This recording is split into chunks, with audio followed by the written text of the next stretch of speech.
Monsieur le Président, Madame la Ministre, Monsieur le Président de la Commission, Monsieur le rapporteur, mes chers collègues.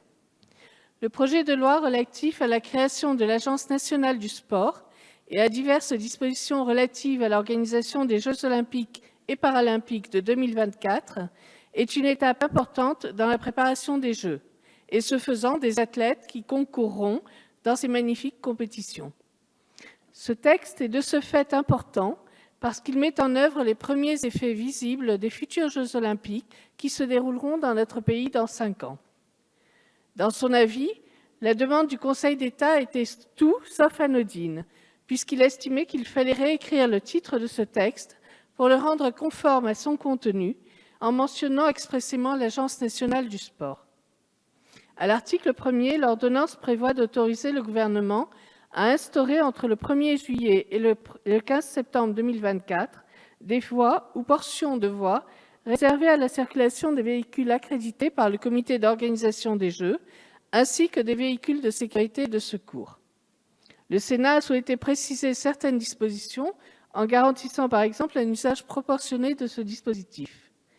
Nous partageons le souci d'impacter le moins possible la circulation. Il est évident qu'il faudra créer les conditions d'une mise en œuvre des complémentarités entre les différents moyens de transport, que ce soit le routier, les transports en commun ou même le fluvial.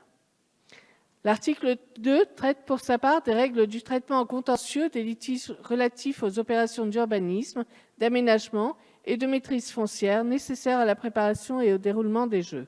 C'est bien l'article 3 qui concentre le plus de questions et de réserves.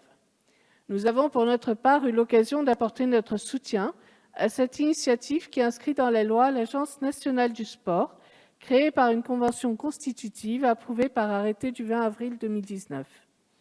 Cette agence doit permettre à notre pays de renforcer ses capacités sportives. Elle est essentielle au développement du sport de haut niveau que nous devons valoriser dans l'optique de la préparation des Jeux. Toutefois, cette agence, par sa dimension, doit aussi intégrer toutes les dimensions du sport pour tous, qui est l'une des grandes politiques publiques de notre pays.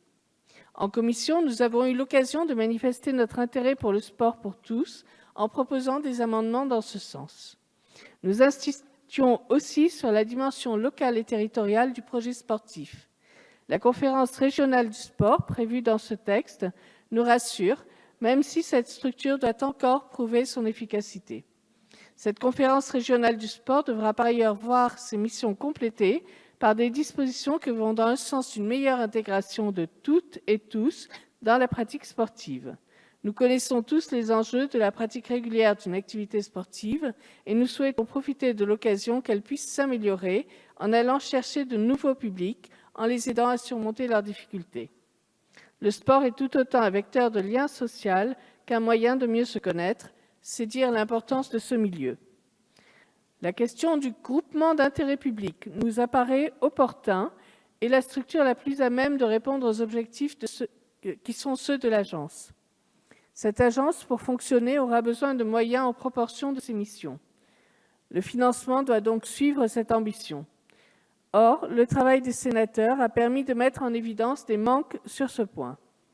Alors que l'on annonçait un financement à hauteur de 350 millions d'euros, bien loin des 400 millions que le monde sportif estime nécessaires, ce ne sont finalement que 300 millions d'euros qui sont réellement prévus. Il est donc important que l'on puisse répondre de manière claire à tous ceux qui s'inquiètent des moyens dont disposera cette agence.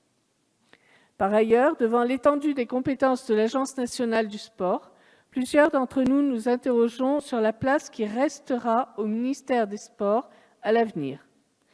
La place prépondérante du sport de haut niveau qui peut se justifier n'est pas sans susciter des inquiétudes, à la fois sur le point que je viens d'évoquer, mais aussi sur, de fait, la place du sport amateur, qui risque de ne plus être soutenu à proportion de ce que fait le ministère aujourd'hui. Beaucoup d'entre nous insistent sur ce point pour que l'on ne dissocie pas le sport amateur du sport de haut niveau.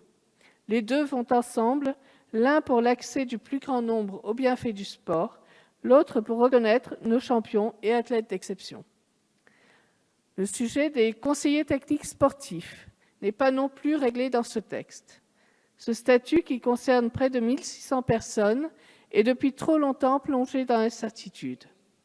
Nous vous reconnaissons d'avoir pris des initiatives en ce sens en lançant une consultation sur le sujet. Il y en a au moins un qui suit là. Merci, Monsieur Minot. Merci. En tout cas, confier au manager de la haute performance de l'Agence nationale du sport la gestion, l'évaluation et l'affectation des CTS nous semble contraire à la démarche nécessaire. Nous attendons donc le rendez-vous de l'automne pour donner une véritable dimension à ces personnels hautement compétents et qui jouent un rôle essentiel dans nos territoires.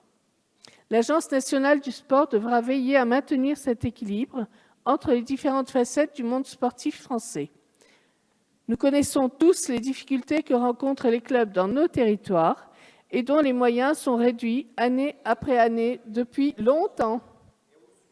Nous attendons donc avec impatience la future loi Sport et Société que vous annoncez pour le début d'année prochaine et qui doit manifester concrètement l'ambition de notre pays à préparer au mieux les Jeux olympiques. En faire d'abord un formidable moteur pour tirer nos politiques publiques et nos investissements en infrastructures sur tout le territoire. En faire aussi l'expression de notre vision du sport pour tous, propre, équitable, qui s'assure du bien-être de tous ceux qui pratiquent une activité sportive. Ce texte commence à répondre à ces problématiques, notamment au travers des missions confiées aux conférences régionales du sport. Nous avons d'ailleurs déposé un amendement pour viser à une pratique sans discrimination et sans violence. L'éducation par le sport comporte pour nous bien des vertus que nous avons pu évoquer plus haut. Le groupement Mouvement démocrate et apparenté souhaite donner toutes les chances de réussite aux futurs Jeux olympiques qui constituent un formidable objectif pour notre pays. Sur cette voie, ce texte est une nouvelle pierre qui devra être consolidée par la suite. Le groupe du Mouvement démocrate entend pour sa part y apporter toute sa contribution et soutiendra donc ce projet de loi. Je vous remercie. Merci beaucoup, Madame Essayant. La parole est à